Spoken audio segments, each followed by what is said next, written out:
將鈎針放回原本嘅線圈，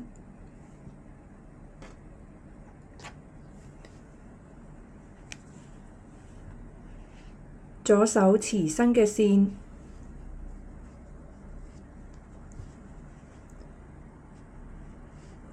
亦都同時固定作品，之後將鈎針插入去要鈎織嘅針目，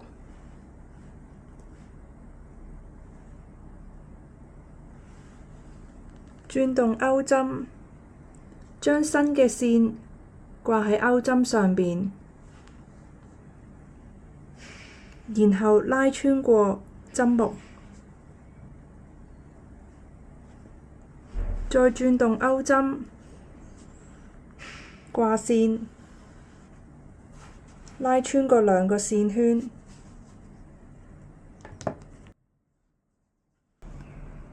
可以將鈎針穿過呢兩個線圈，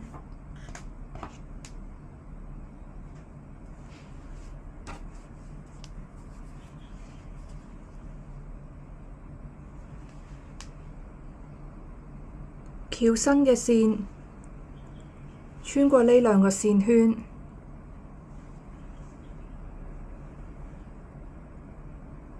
然後拉舊嘅線，將鈎針插入針目，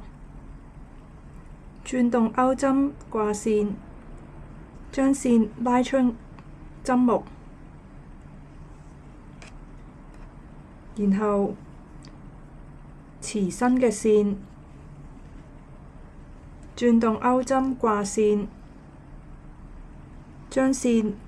拉穿過兩個線圈。